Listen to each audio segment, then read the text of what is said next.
Olá, sejam muito bem-vindos ao Papo de Buco, o podcast para esclarecer dúvidas sobre as especialidades da odontologia hospitalar e da bucomaxilo. É uma iniciativa da Verodonto, Odontologia Hospitalar Integrada. Eu sou Lília Galana, jornalista, e vou conduzir essa conversa com os especialistas da Verodonto. Nós temos aqui na mesa a doutora Bruna Sabino, o doutor Igor Zucchi e a doutora Laura Dottaviano, cada um com uma especialidade diferente.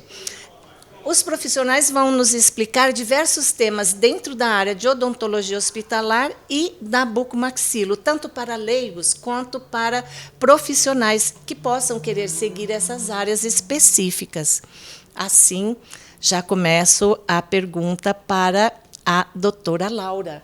Doutora Laura, bem-vinda ao nosso Papo de Buco número 1.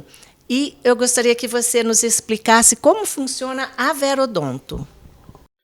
Oi, Lília, estou muito feliz de estar aqui, muito feliz de a gente estar começando esse nosso podcast. Eu acho importante a gente esclarecer as pessoas, principalmente os leigos, e convidar os colegas também para as especialidades da odontologia que atuam dentro de hospital. A Verodonto, ela executa todas as especialidades da odontologia que podem ser trabalhadas dentro de um hospital.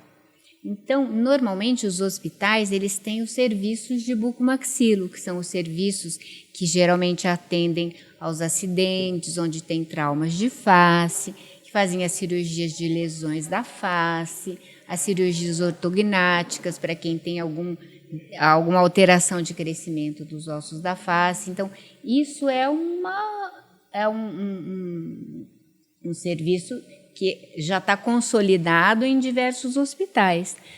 Nós, na Verodonto, fazemos, além da bucomaxilo, e muito importante isso, junto com a bucomaxilo, a odontologia hospitalar, ou seja, nós fazemos tanto o atendimento odontológico aos pacientes que precisam de atendimento odontológico, que estão internados no hospital por outras doenças, quanto aos pacientes críticos que estão nas UTIs e que precisam de um atendimento específico para melhorar o prognóstico deles, para melhorar a permanência, para melhorar a letalidade deles enquanto está no hospital.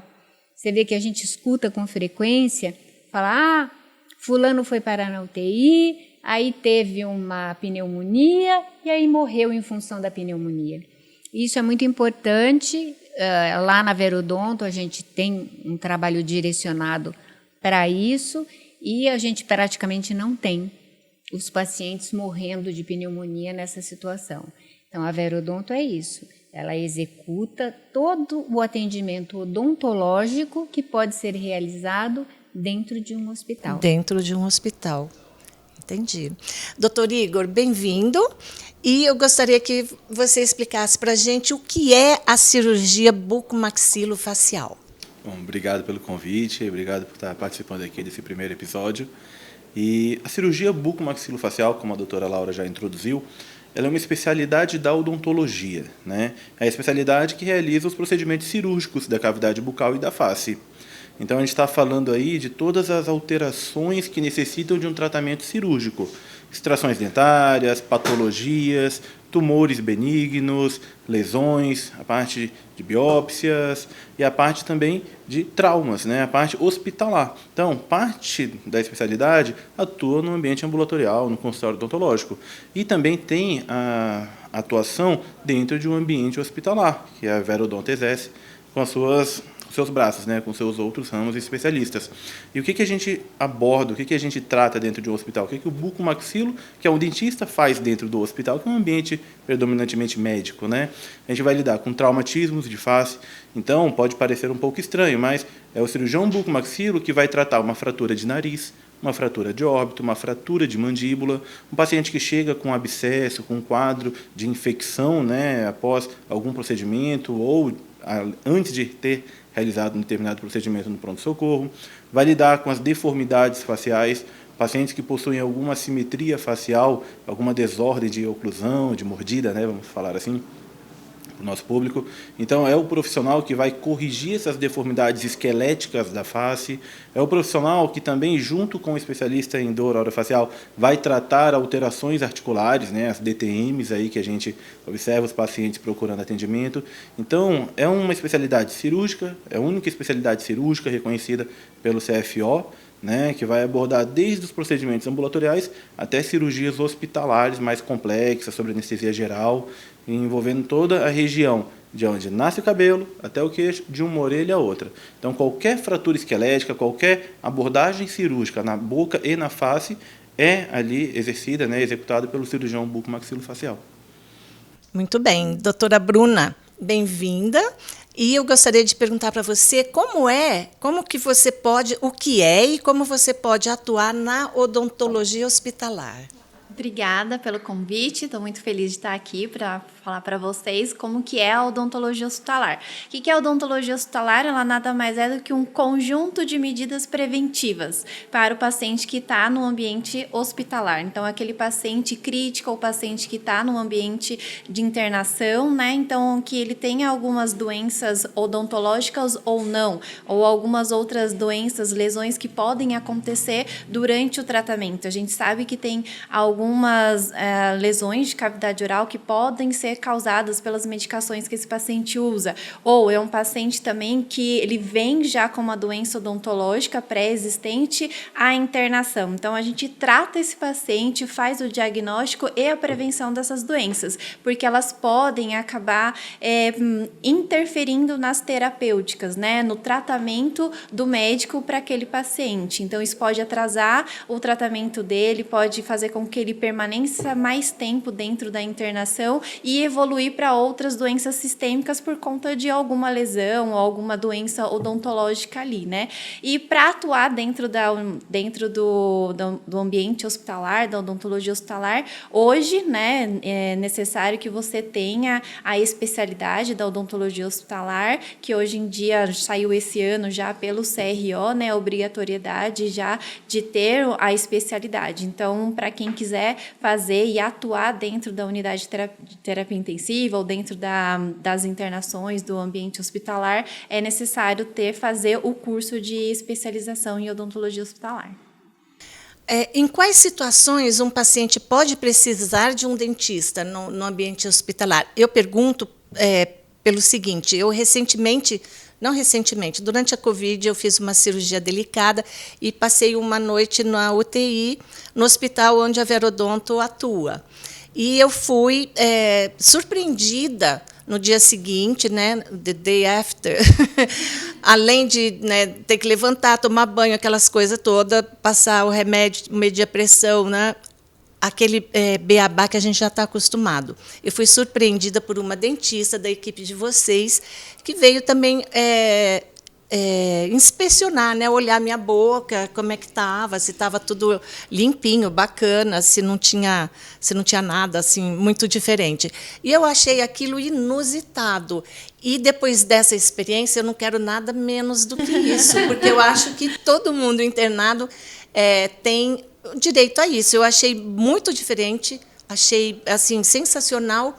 E eu gostaria de, então, perguntar para você, né, em quais situações que o paciente, que vocês atuam com o paciente internado? Bom, no paciente que ele está internado, seja em qualquer ambiente ali dentro do hospital, ele precisaria ser avaliado por um cirurgião dentista, né? Ou alguém da bucomaxilo. Por quê? Como eu já falei, o paciente que interna é um paciente que já tem uma doença pré-existente. Ele pode ter ou não, né, uma doença. Pensa que nós todos temos um histórico médico. Sim. Então, a gente também tem um histórico odontológico. Então, em que momento, né, quais eu atendo esse tipo de paciente? Na verdade, a gente passa em todos os pacientes na unidade de terapia intensiva, avaliando como que está a condição bucal dessa boca, se ele tem uma doença periodontal severa, ou moderada, ou mesmo que leve. Aí o paciente está ali internado na unidade de terapia intensiva, por exemplo. Então, eu vou atender esse paciente, avaliar a condição bucal dele,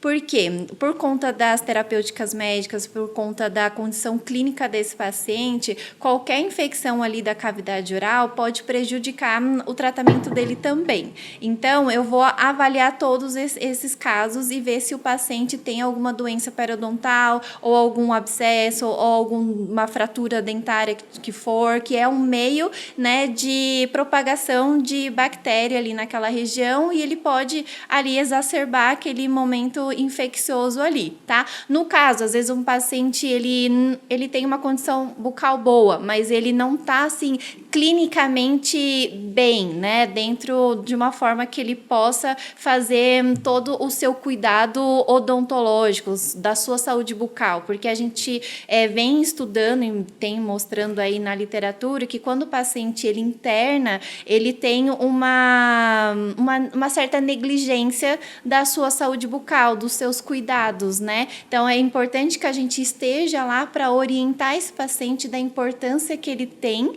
de estar fazendo a higiene bucal, porque às vezes ele está mais rebaixado, ou eu tenho também alguns pacientes que acabam ficando num momento mais depressivo por conta de alguma doença, alguma coisa. Então, é importante que a gente esteja lá fazendo toda essa orientação. Não só isso, a gente vai também fazer a educação continuada de toda a equipe assistencial, mostrando para essa equipe também que trabalha junto com o paciente, a importância que tem eles também estarem orientando, né? Porque o cirurgião dentista, muitas vezes, ele não está ali o tempo todo, nas 24 horas, mas o técnico de enfermagem tá, o enfermeiro tá, então é importante que eles também tenham esse conhecimento, tanto que a gente faz os treinamentos de toda a equipe assistencial, para que essas informações elas sejam passadas para o paciente e também para os familiares, que esse também é um outro caso, né? Que às vezes o paciente está lá com o familiar, aí o familiar ele às vezes fica também com medo, né, de estar ajudando, então a gente acaba mostrando para eles, educando também dessa forma e mostrando a importância de estar ali promovendo essa saúde bucal do paciente. E eles super gostam, né? Assim como você gostou de ser atendida ali, né? Porque, assim, que é um diferencial, né? É um hábito que eu acho que começa a se instalar até por conta da própria odontologia hospitalar ser uma especialidade mais recente, né, Laura? É verdade. Inclusive tem uma cultura antiga, assim, o paciente muitas vezes ele está entubado e ele não está se alimentando. E aí, como ele não está se alimentando, muitas vezes a equipe assistencial acha que não está sujando, não precisa limpar. Só que a boca, por si só, é um reservatório de micro-organismos. Então, que precisa, e depois de 24 horas que esse paciente está internado, essa flora bacteriana, esses micro-organismos que existem na boca, eles vão mudando e vão ficando mais malzinhos, eles vão ficando micro-organismos mais virulentos, mais capazes de provocar doença. Então, é muito importante essa higiene, esse cuidado nesse paciente, mesmo que ele não esteja se alimentando pela boca. Entendi. Então, assim, é uma orientação super importante para você que é leigo como eu. E se tiver um paciente, um parente internado, ou mesmo você, né, fica internado por alguma razão, não deixar de prestar atenção na saúde bucal, na higiene bucal, que é muito importante. Então, como a doutora Laura falou, você acredita que aqueles casos, né, durante o Covid é que se percebeu muito isso, né, Laura? Com certeza. Por conta de pessoas que vinham a óbito por conta de pneumonia, outras doenças, né, de vias aéreas, e com certeza o fator higiene bucal era preponderante, não? Na época da Covid, a odontologia fez bastante diferença. Inclusive, nós temos números da nossa atuação no hospital, então nós tivemos nos hospitais em que nós atuamos um nível de letalidade de primeiro mundo, certo? Por essa atuação odontológica diária importante, porque isso é uma coisa importante também, que não basta um dentista passar de vez em quando. Tem que ser um trabalho diário, um trabalho com constância, certo? E com um protocolo de trabalho. Então, existe na Verodonto um protocolo de trabalho que é respeitado no atendimento a esses pacientes. Doutor Igor, a respeito da cirurgia bucomaxilo, né? Em quais áreas que a bucomaxilo atua e assim, com quais especialidades médicas dentro de um hospital, no momento de chegada, de recepção de um paciente de trauma, né? Um acidente de carro em que ele bateu o rosto na direção, no para-brisa, enfim, como que é a atuação da bucomaxilo com as outras especialidades? Quem é quem ali naquele momento que o paciente chega? Essa é uma pergunta bem interessante. Hoje, nós estamos falando aqui na nossa região de uma região bem desenvolvida, né? Hoje, praticamente todos os hospitais possuem equipes de cirurgiões bucomaxilofaciais de plantão. Esse plantão ele pode ser presencial ou, eventualmente, um sobreaviso, né? Um plantão à distância. Mas, geralmente, vai haver, né, o cirurgião como membro desse corpo clínico, dessa equipe, desse hospital. Então, você deu um exemplo aí, um acidente de carro. Como é que esse paciente ele vai ser conduzido e em que momento o cirurgião bucomaxilo vai atuar? Normalmente, o paciente pode vir através de meios próprios, né? Ele mesmo com algum acompanhante, alguém até o hospital ou de ambulância, e ele vai ser admitido no hospital, vai passar no pronto-socorro, abrir ficha, vai entrar eventualmente direto para uma sala vermelha, alguma urgência que seja, e vai ser avaliado pelo médico plantonista, vai passar por uma triagem. Nesse momento, após uma primeira avaliação, né, que normalmente acontece pelo médico que está de plantão, vai ser acionado o especialista, como acontece com as outras especialidades. O paciente chega, dá entrada no pronto-socorro, e ele vai ser recepcionado pelo médico plantonista, né, geralmente o clínico geral, e vai ser avaliado e vai ser solicitado uma interconsulta, bucomaxilo, neurologista, ortopedista, endócrino, uma necessidade de internação, que seja. E aí, neste momento, o cirurgião bucomaxilo vai ser acionado. Ele pode estar presencialmente lá em loco, né? Hoje nós temos cirurgiões que ficam presencialmente nos nossos hospitais, e a partir desse momento, essa responsabilidade vai ser transferida ou compartilhada. Eventualmente, ele já recebeu alta médica, da especialidade médica, e vai ser conduzido pelo cirurgião bucomaxilofacial, de forma autônoma. Não depende de um médico acompanhando necessariamente junto ali. O cirurgião bucomaxilofacial vai internar, vai dar conduta, vai solicitar exames, vai conduzir, vai operar, vai realizar algum procedimento que seja ali no mesmo momento numa sala de pronto-socorro. Então, vai depender muito do nível e da necessidade desse paciente, né? Do nível de atendimento que ele precisa e da necessidade realmente, dependendo do trauma que ele sofreu, que nem você deu exemplo.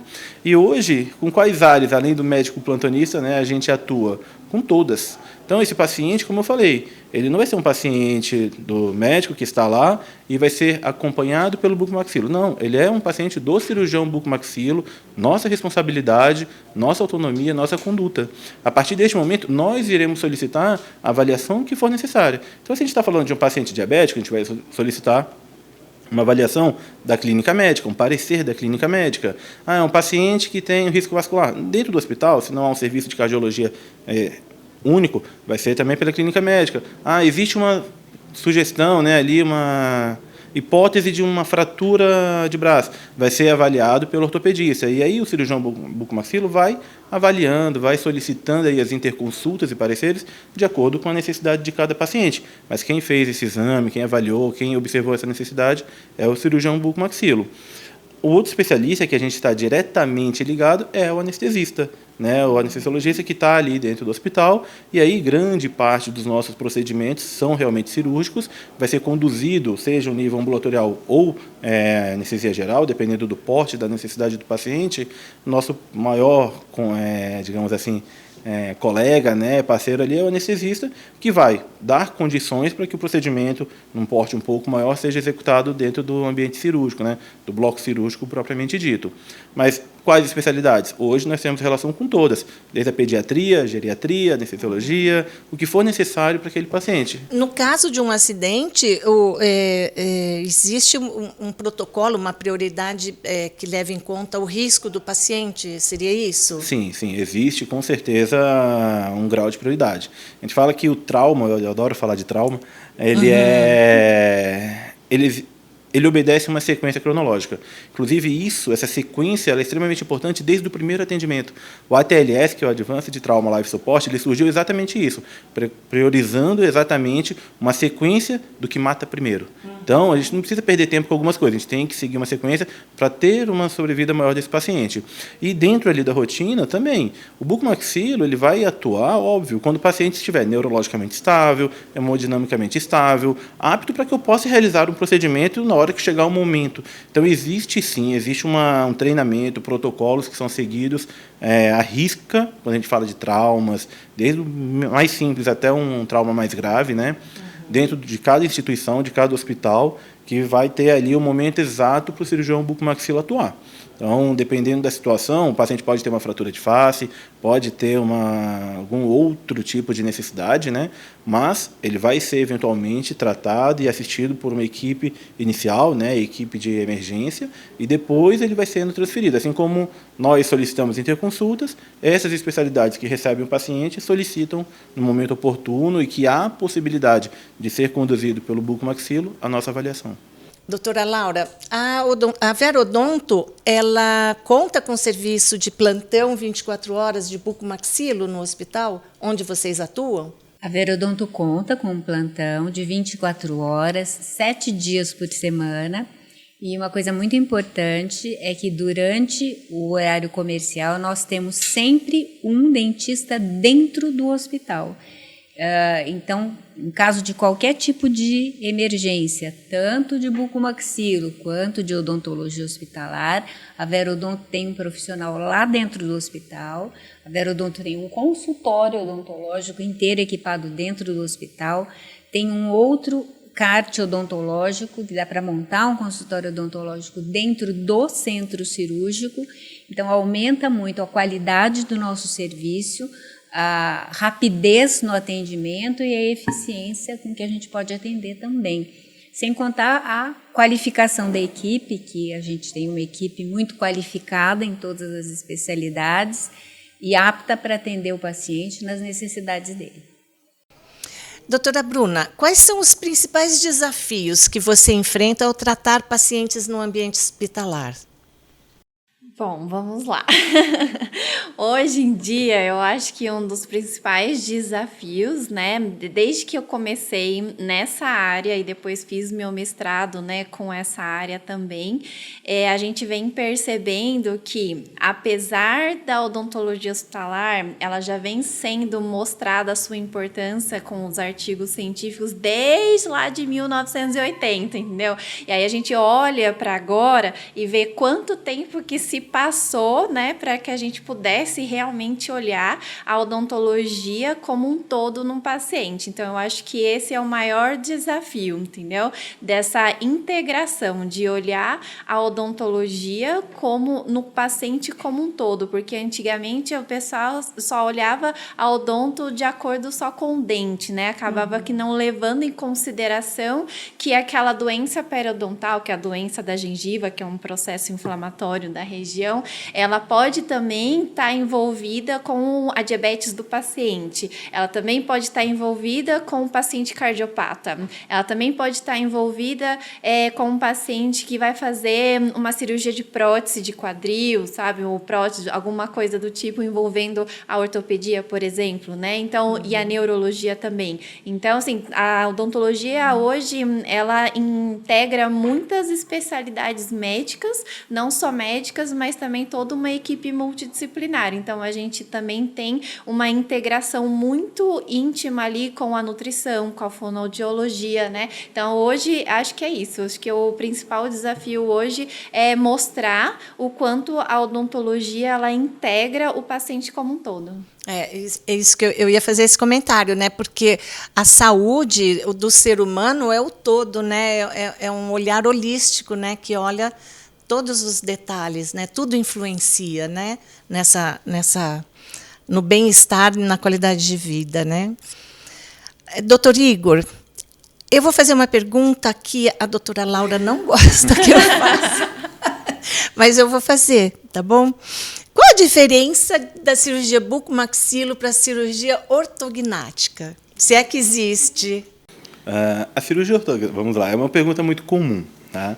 A cirurgia ortognática ela é um dos tratamentos, né, uma das possibilidades cirúrgicas dentro do leque aí de possibilidades do cirurgião bucomaxilofacial. Então, como eu falei no começo, quando eu apresentei a especialidade, a cirurgia ortognática é um procedimento que vai ser realizado para tratar as deformidades faciais. Associada a essas deformidades faciais, a gente pode ter alterações articulares, pode ter alterações de fala, de deglutição, de respiração. Então, é uma cirurgia que vai promover inúmeras melhoras, né, tanto estéticas quanto funcionais, mas que fique claro, não é uma cirurgia estética, uma cirurgia com foco funcional extremamente importante, mas é um procedimento realizado dentro da cirurgia bucomaxilofacial, como a gente também opera traumas, que já foi dito aqui, patologia, cistos, tumores, outras alterações que não apenas as alterações esqueléticas de crescimento. Então, a cirurgia ortognática é uma das modalidades cirúrgicas exercidas, né, executadas pelo cirurgião bucomaxilo. É porque as pessoas confundem e acham, assim como eu achava também, eu não acho agora, mas eu estou fazendo a pergunta, que ortognática era uma cirurgia para a estética, né? E a bucomaxilo era uma cirurgia já mais de trauma ou de mordida, de coisas mais específicas, né? E não tem nada a ver, né? Apesar de que a bucomaxilo, como consequência, como sequela, ela também traz esse bem-estar, né? O bem-estar estético, né? Físico do rosto da pessoa, né? Quando ela tem uma deformidade, óbvio. A cirurgia ortognática, né? Isso. A cirurgia ortognática, ela traz. A gente sempre fala, o que é a cirurgia ortognática? Uma cirurgia estética, uma cirurgia funcional? É os dois. Hoje em dia, sempre, mas hoje em dia eu não posso olhar o lado funcional sem deixar o paciente esteticamente confortável, ele se sentir bem, né? Mas também não posso, e não acho, né, isso é uma opinião pessoal, eu acho que é um consenso entre os colegas, que não é uma cirurgia puramente estética. Né? Eu acho que os procedimentos estéticos dentro de um determinado limite são bem-vindos, são importantes, podem ser executados pelo cirurgião dentista ali em associação com o procedimento cirúrgico, mas a cirurgia ortognática ela é os dois. Ela precisa ser muito bem avaliada e isso é um ponto muito importante na hora de você passar isso para o paciente. Porque o paciente ele chega com uma determinada expectativa. Às vezes ele acha que ele vai mudar o rosto, vai ter uma nova face, vai ser uma outra pessoa, e não é isso. A cirurgia ortognática não é para isso. Então, ela vai ter ganhos funcionais e estéticos, mas sempre sempre vai caminhar, né, junto. Sempre vai ter alguma mudança que vai variar de mudanças pequenas a realmente mudanças enormes. Eu tenho paciente que precisou trocar de documentação porque muda completamente. Existem casos que, sim, muda a vida, muda a estética, muda o convívio social. Realmente o paciente... Mas muda para melhor, né, doutor? Muda para melhor. Muda com certeza para melhor. Claro, Posso fazer um apartezinho? Esse conceito de beleza, ele é uma coisa muito relativa. Porque o conceito de beleza, ele muda muito conforme a época, conforme a comunidade social. Tem uma hora que é bonito mais magrinho, outra hora que é bonito mais gordinho, bonito mais moreno, bonito mais branquinho. Varia muito. Mas quando se faz pesquisa do que é beleza, beleza é simetria e proporção. Então, o que acontece? A cirurgia ortognática, ela devolve, normalmente, a simetria, né? Então, um paciente que tem um lado diferente do outro do rosto, ele fica simétrico, e a proporção. Então, por exemplo, tem um queixo muito grande, o terço inferior da face é desproporcional. Tem aqui afundado, é desproporcional. Então, a hora que você devolve simetria e proporção, o paciente fica mais bonito, certo? Muito importante isso que o doutor Igor falou, que às vezes o paciente vem com uma expectativa de que ele vai virar o Reinaldo Gianecchini fazendo a cirurgia. Não, ele vai ser ele mesmo, só que simétrico e proporcional. Então, ele vai ficar mais bonito. Sempre é mais bonito. Sempre, né? mais bonito por causa desse conceito de beleza. Sim, e é um conceito antigo de beleza, hein? É clássico, é lá de trás, né? Dos gregos, né? É onde existe o consenso. Em todo, quando você pergunta de beleza, então... As outras variáveis, o cabelo, o peso, a cor da pele, isso varia muito. Sim. mas simetria e proposição é unanimidade. Aí, junto com isso, é a questão das mudanças funcionais também. A gente está falando de mudanças respiratórias, paciente que tem dificuldade respiratória, paciente que tem síndrome da apneia do sono, paciente que tem dores ou alterações articulares, disfunção temporomandibular e dor orofacial, de abertura e fechamento, de limitação e dificuldade de abertura e fechamento de boca, né? Pacientes que têm dificuldade de fala, de deglutição. Então, as mudanças funcionais, elas são inúmeras. Realmente mesmo. é uma cirurgia que transforma seja, é uma vidas, retomada assim, de vida para o paciente, Sim. né? Assim, num termo Sim, global até. Aquele né? próprio paciente hoje, e assim, atualizando, né, trazendo para o contexto atual, que nem a doutora Laura falou, a gente vai evoluindo, vai modificando, o que era uma complicação, um problema antes não é mais, ou o que não era antes agora passou a ser. A gente fala muito de autoestima também, né? O paciente poder voltar a praticar uma atividade física porque consegue respirar melhor, consegue ter uma condição física melhor, ou o paciente se aceitar e conseguir sair de casa, ir para um evento social. Então, é uma cirurgia realmente que modifica vidas. E geralmente também, a partir de quantos anos o paciente pode fazer uma cirurgia dessa? Essa é uma pergunta... Se ele tem alguma deformação, por exemplo, um queixo grande e aquilo incomoda demais, né? Que nem aquele jogador de futebol que tem... enfim, qual a data que ele pode fazer? A partir de quantos anos? Essa é uma pergunta muito delicada, porque existem realmente, como você falou, crianças, jovens que já, por um componente genético ou até pelo meio ambiente, alguma influência, seja de um trauma ou hábitos, desenvolvem essa desproporção, né, que a doutora Laura falou, e querem fazer a cirurgia, que conhecem a cirurgia e querem operar. Sofrem, né? Exato, e sofrem com isso. E tem aqueles pacientes já com uma certa idade. A idade não existe um número, a gente precisa avaliar. Pacientes adultos, de forma geral, podem ser submetidos à cirurgia, mas independente da idade. Desculpa, estou interrompendo toda hora, mas não pode ser uma criança em desenvolvimento, né? Assim, isso é relativo. É?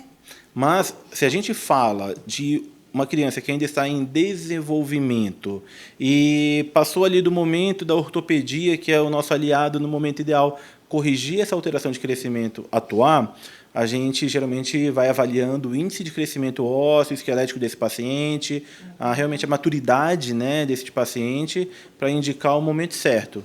Então, vamos falar assim, com bastante avaliação, às vezes critérios de avaliação psicológica. A partir dos 16, 17 anos, a gente consegue, dependendo de muito detalhe de cada caso, avaliar. Mas não quer dizer que uma criança não pode ser submetida a uma cirurgia ortognática. Sim, vai depender, existem muitas crianças com deformidades e síndromes faciais de crescimento e desenvolvimento por componente genético, que a gente realiza distração osteogênica, uma cirurgia ortognática, Traduz, digamos doutor, assim. O que é extração? Paciente que tem distração osteogênica. Distração. Isso.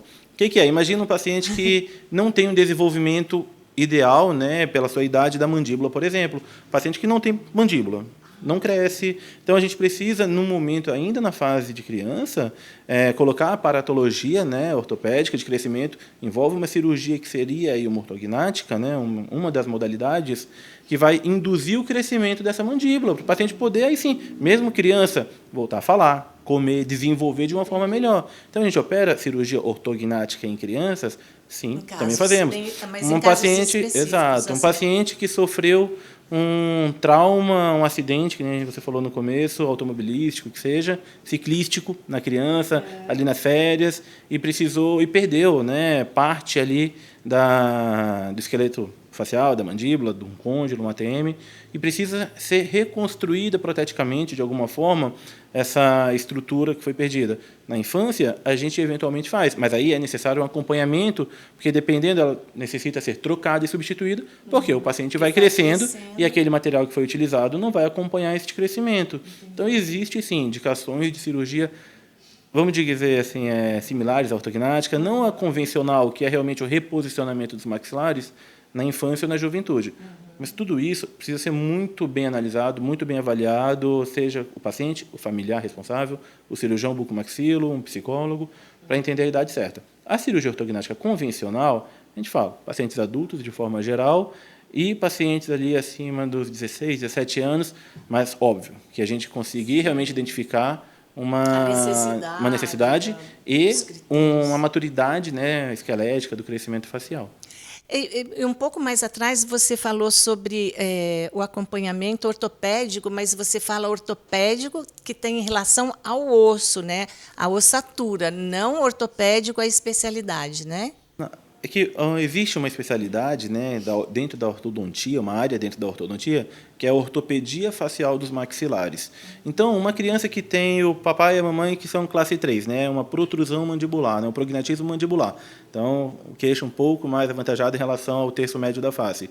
Ele vai predispor ser uma criança também classe 3. E aí a gente precisa entender se é só um componente genético ou hábitos. Às vezes ele tem uma dificuldade respiratória, então não há um desenvolvimento por conta da respiração nasal natural. Então, a ortopedia, junto com a otorrino, especialidades afins, vão estimular este paciente a respirar de forma adequada, estimular o crescimento do terço médio, retardar, e aí precisa tomar um pouco de cuidado, o crescimento da mandíbula, sem precisar, na fase adulta, esse paciente passar por uma cirurgia. Então, a ortopedia facial dos maxilares, ela atua exatamente isso, conduzindo, orientando, estimulando ou até segurando um pouquinho o desenvolvimento esquelético da face no momento ideal. Só que esse momento ideal é na juventude, é na infância. Consegue segurar? Por exemplo, se você vê que tem o pai e mãe queixudo, você consegue alguma órtese, prótese, não sei como chama, que segure? De certa forma, mas precisa de um detalhe.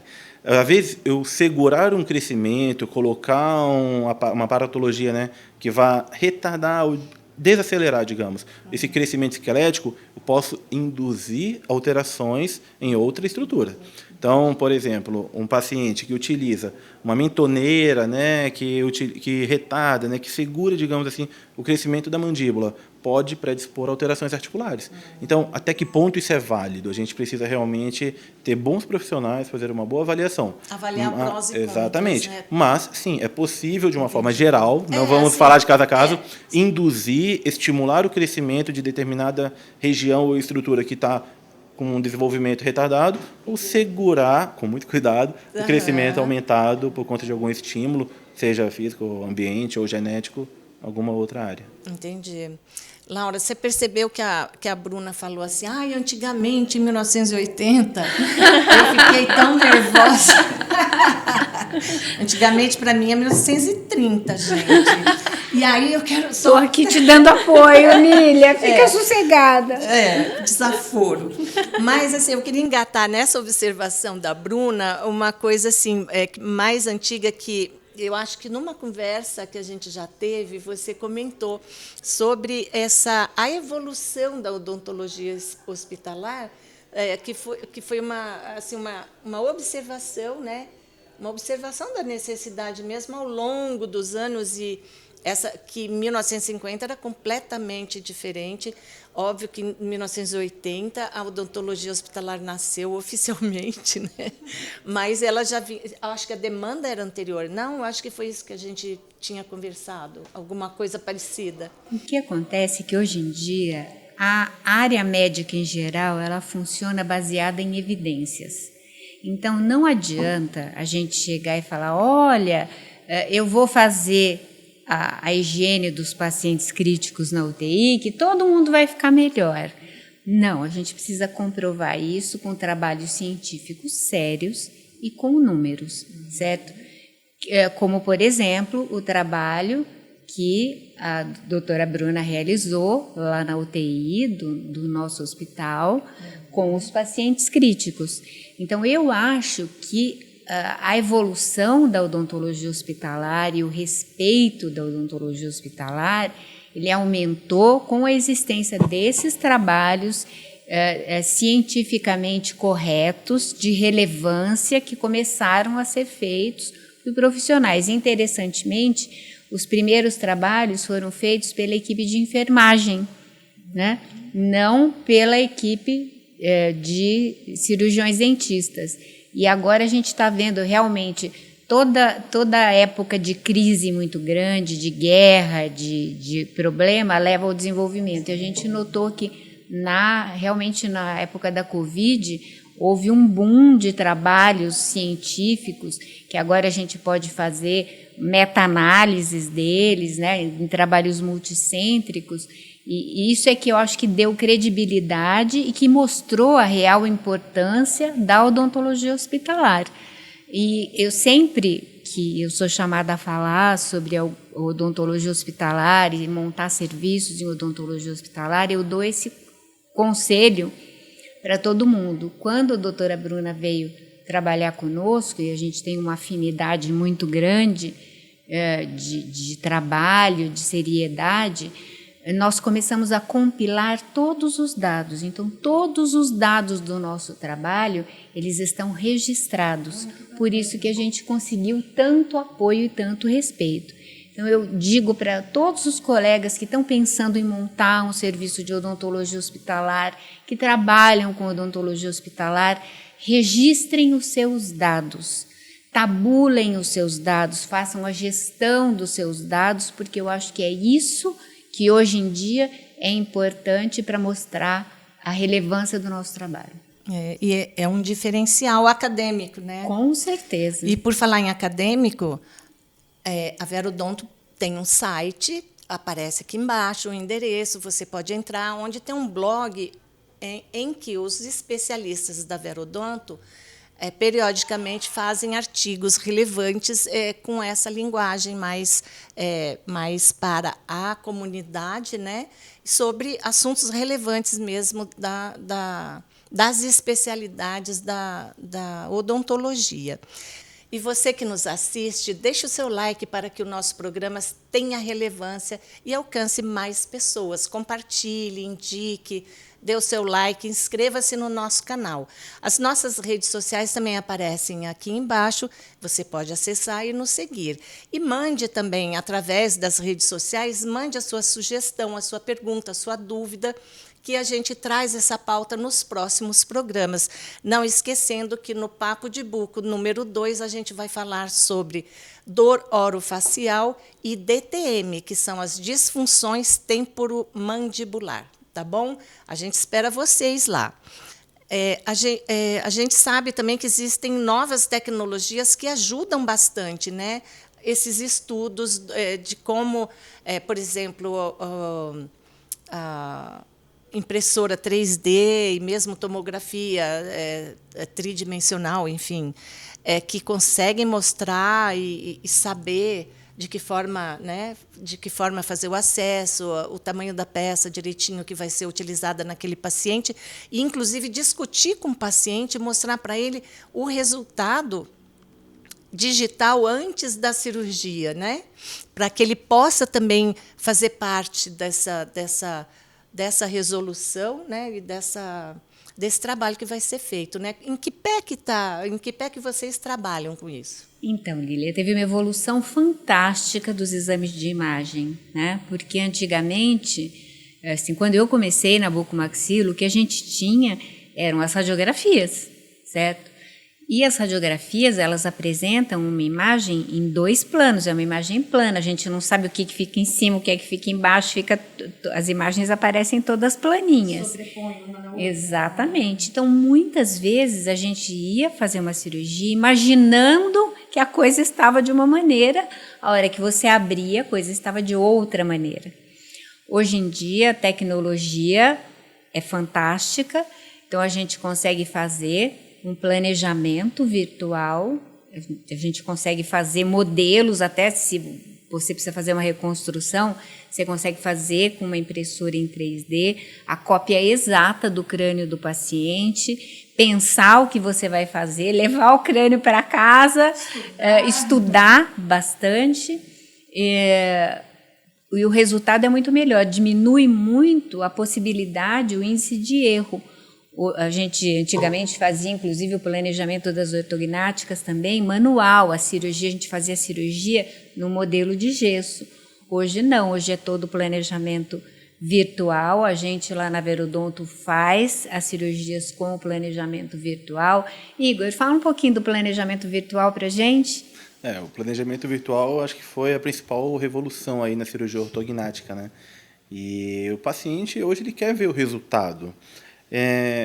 A cirurgia virtual, o que é? Existe uma sobreposição, né, uma coleta de dados, na verdade, de exames, a tomografia, né, tridimensional, como a doutora Laura falou. Então, a gente pega esse esqueleto do paciente no exame de imagem, transporta ele para uma tela, para um computador e consegue, junto com o escaneamento da mordida, então ele nem utiliza mais moldagem, faz o escaneamento digital da mordida. Muito mais preciso, muito mais né, preciso, também. muito mais confortável para o paciente, muito mais rápido também. Enviar esses dados para quem está em outro país, em outra cidade, em outro estado, fazer videochamadas, conferências e realizar, né, o planejamento, que é exatamente isso. Quais movimentos vão ser executados na cirurgia para se alcançar o resultado que a gente quer, levando em consideração estética e função. Então, isso é executado pelo cirurgião bucomaxilo, ele próprio manuseando o software, ou então por uma empresa que realiza, né, e presta esse serviço, seja por videochamada ou presencialmente. E aí a gente consegue, que nem você falou, ter um projeto, né, uma simulação do pré e do pós-operatório. Lembrando que toda essa manipulação e essa previsibilidade, ela é digital. Não quer dizer que aquele 100%. perfil exato vai ser entregue para o paciente, porque aqueles cortes, as manipulações, as movimentações ali são executadas por um computador. Mas, sim, a gente hoje tem um grau de precisão muito maior, então acaba chegando muito perto, se não 100%, dentro do que foi previsto, né? Os erros, né? Essas margens de erros em relação a, principalmente, tecidos moles, que antes eram um pouco mais imprecisos, hoje, com a evolução e atualizações dos softwares, acabaram se tornando um pouco menos grosseiros. Então, a gente consegue entregar para o paciente quase sempre o resultado que foi planejado e, que nem você falou, ele pode participar disso, né? Eu acho que é um direito do paciente, ele saber o que vai ser planejado e até se atende às expectativas. E aí entra aquela questão que eu já falei, mostrar para o paciente que também, às vezes, o que ele quer não é possível de ser alcançado. Né? Eu não consigo necessariamente, às vezes eu consigo alargar um pouquinho o rosto, diminuir a altura, alongar, mas não o tanto que ele acha que tem que ser, que nem a doutora Laura falou. Eu não consigo transformar todo homem no Reinaldo Giannichini, né? Mas a gente consegue trazer simetria e proporção para ele, de acordo com o que ele tem ali de estrutura, para que a gente possa devolver estética e função aliadas. Então, a maior revolução foi realmente o planejamento virtual, facilitou muito, trouxe novas visões que a gente não tinha, novas precisões, entender onde a gente teria interferências, né, que é onde essa movimentação esquelética poderia bater. E agora tem uma nova evolução também, que ainda demanda um custo muito alto, que é a cirurgia customizada. Então, as placas, os parafusos que são utilizados, eles são pré-fabricados. Hoje, a tecnologia avançou a ponto dessas movimentações serem fixadas na face com placas customizadas, específicas para aquele paciente. Então, isso aumenta muito mais o nível de precisão desses movimentos. Mas, óbvio, como toda tecnologia, como toda novidade, tem um custo ainda muito elevado. E aí fica aquela pergunta, quem paga a conta? Não é acessível para todo mundo, não é custeado e coberto por todos os planos. Ainda é um avanço, talvez um dia isso se torne um pouco mais popular, como o planejamento virtual foi, como a cirurgia ortognática, as placas e parafusos foram um avanço para a época, né, como método de fixação, mas é basicamente isso, a cirurgia ortognática, né, o planejamento, a previsibilidade, a tecnologia, a evolução realmente acompanhando aí a saúde. Né? Já existe robótica na bucomaxilo? Existe robótica, existe cirurgia guiada, né, que é exatamente isso, é uma cirurgia que é totalmente mapeada por um equipamento, né, digamos assim, que vai avaliando se você está no posicionamento correto, se está sendo feito certo, se o movimento que você fez, ele consegue precisar se é exatamente o que foi planejado, mas como eu falei, não é ainda realizado de rotina, pelo contrário, ainda está muito, eu acho que na fase de evolução, experimental, de refinamento, mas quem sabe um dia passa a ser uma rotina aí, buscando sempre o que é exatamente isso, menos riscos, que hoje já são praticamente zeros, né? São muito baixos, é raro a gente ouvir falar de algum risco e complicação nas cirurgias ortognáticas ou cirurgia de uma forma geral, mas é exatamente isso, tentando reduzir o mínimo de riscos, uma maior precisão nessa movimentação e tudo mais. Muito bem, gente, o nosso tempo já está acabando, parece brincadeira, mas já temos que ir para finalizar. Eu gostaria que cada um de vocês, se faltou, óbvio que faltou muita pergunta, ficou, né? Tem muita pergunta no ar, mas a gente vai estar constantemente aqui e trazendo essas perguntas. Inclusive, é um canal para que você mande a sua pergunta, a sua sugestão, para que a gente traga novas pautas e amplie essa discussão, tanto para as pessoas leigas, como eu, como para os profissionais também que estejam já querendo, né, se interessando por alguma especialidade específica e que possa colher muita informação e dica aqui dos nossos especialistas da Verodonto. Bruna, eu gostaria de finalizar com você e fazendo uma pergunta e, na sequência, se você achou que cabe você colocar alguma observação para quem está nos ouvindo, você fique à vontade.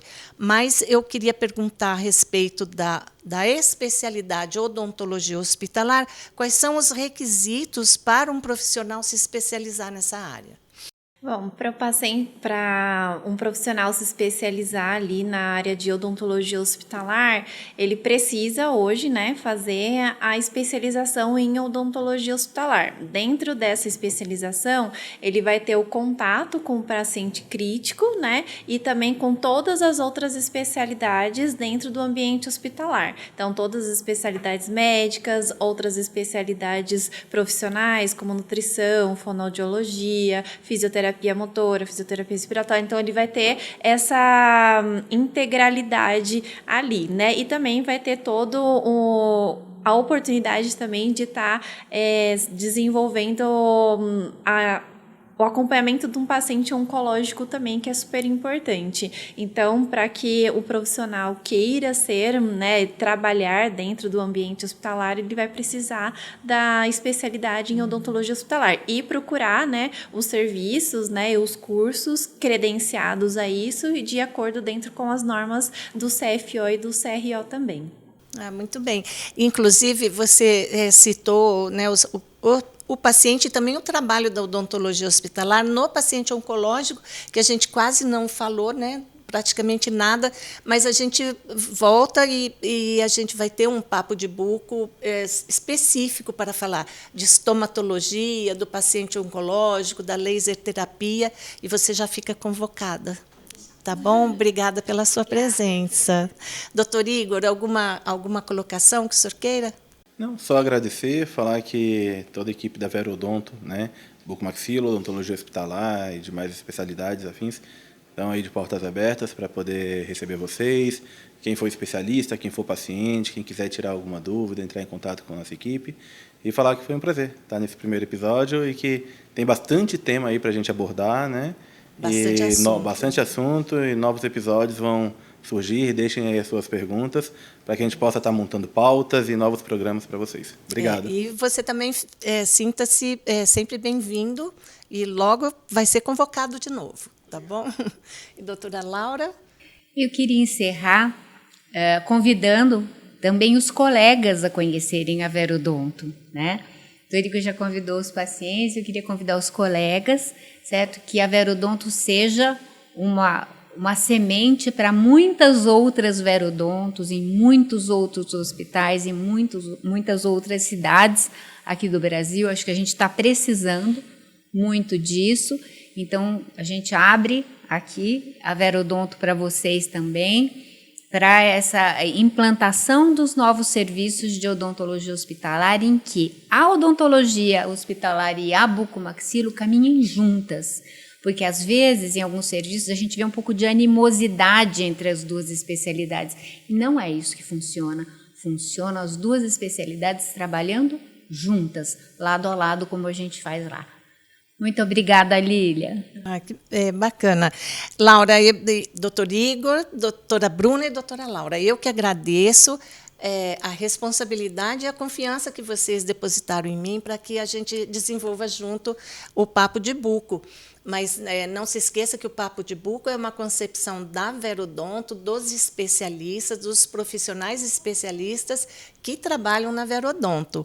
Deixe seu like na nossa página, que é importante para a gente ter relevância e ser mostrado e ser compartilhado para mais pessoas, né, que possam estar ouvindo o nosso Papo de Buco. Obrigada por você, por estar nos seguindo, por estar aqui com a gente, ouvindo. E mande sua pergunta, mande sua dúvida, sua sugestão, como disse o doutor Igor, para a gente trazer mais pautas, porque o assunto é imenso e, com certeza, a gente deixou de falar um monte de coisa aqui que a gente vai estar procurando trazer nos próximos podcasts. Este é o Papo de Buco 01, e para a gente foi um prazer estar com vocês aqui. Até o próximo.